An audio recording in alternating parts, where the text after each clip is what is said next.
चलो Ayodhya Dham, Ayodhya Dham, Ayodhya Dham. Shri Balaji tours and travels आयोजित उत्तर भारत तीर्थयात्रा। कमीत कमी खर्चात जास्तीत जास्त प्रेक्षणीय स्थळे पाहण्याचा आनंद घ्या।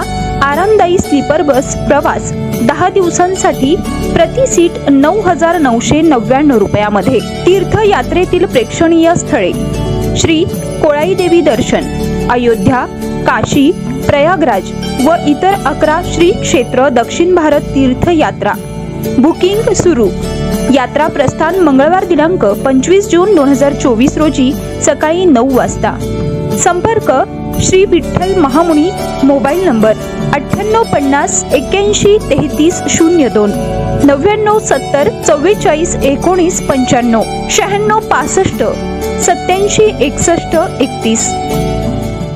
माजी मंत्री स्वर्गीय शंकरराव कोल्हे यांचे नातू व माजी आमदार स्नेहलता कोल्हे यांचे सुपुत्र विवेक कोल्हे हे श्री गणेश कारखाना निवडणुकीत संपूर्ण महाराष्ट्राला परिचित झाले होते। 31 मे रोजी राजकीय पक्षी जोडे बाजूला ठेवत नाशिक शिक्षक मतदारसंघातून आपला अपक्ष उमेदवारी अर्ज दाखल केला आहे। नाशिक शिक्षक मतदारसंघाच्या निवडणुकीचा अपक्ष उमेदवारी अर्ज आयुक्त कार्यालय नाशिक येथे निवडणूक निर्णय अधिकारी राधाकृष्ण गमे यांच्याकडे सुपूर्द करत दाखल केला। या प्रसंगी मराठा विद्या प्रसारक संस्थेच्या सरचिटणीस श्रीमती नीलिमाताई पवार, के वाघ, शिक्षण संस्थेचे समीर वाघ, प्राध्यापक साळुंके सर, राजेंद्र कोहकडे, प्राध्यापक अजय कुमार ठाकूर, प्राध्यापक रावसाहेब शेंडगे, सचिन देसले आदीसह शिक्षक व मान्यवर उपस्थित होते। शिक्षक हे देशाचा कणा आहे। ते राष्ट्र जडणघडण करण्यात मोलाचे योगदान देतात। मात्र विविध प्रश्नांच्या विळख्यात पिढी घडवणारे गुरुजन अडकून पडले असताना त्यांना योग्य तो न्याय मिळावा यासाठी मला अनेकांनी मागणी केल्यानंतर विधान परिषद लढवण्याचा मी निर्णय घेतला आहे। अनेक शिक्षक संघटना, 5 जिल्ह्यातील शिक्षक संस्था चालक यांच्याशी संवाद साधल्यानंतर सकारात्मक प्रतिसाद मिळत आहे, अशी प्रतिक्रिया यावेळी विवेक कोल्हे यांनी दिली।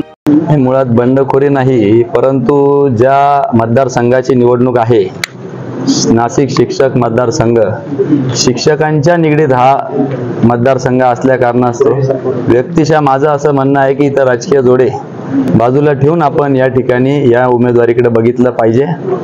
आपण शिक्षकांचे प्रश्न सोडवण्याच्या दृष्टीने सर्व पक्ष मिळून खरं तर ते सोडवले गेले पाहिजे, कारण की शिक्षक हा देश घडवण्यामध्ये अतिशय महत्त्वाचा घटक म्हणून आपण बघतो आणि त्या कारणास्तव या उमेदवारीमध्ये मी अपक्ष फॉर्म भरायचं ठरवलेलं आहे। प्रामुख्याने याच्यात शिक्षक संघटना, शिक्षकांचा आग्रह होता की पक्षविरहित आपण या ठिकाणी उमेदवारी करावी आणि म्हणून मी आज अपक्ष उमेदवारी अर्ज दाखल केलेला नाही। निश्चित चर्चा अशी काही झालेली नाही, परंतु एक निवडणूक प्रक्रियेचा एक भाग असतो, जी ती गोष्ट त्या वेळेत झालेली योग्य असते आणि म्हणून आज पहिलाच दिवस होता उमेदवारी जाहीर करून कामाला लागण्यासाठी मी या ठिकाणी पहिला उमेदवारी अर्ज दाखल केलेला आहे। अर्थात निवडणूक लागली का एक मत महत्त्वाचं असतं आणि एक व्यक्ती महत्त्वाची असते।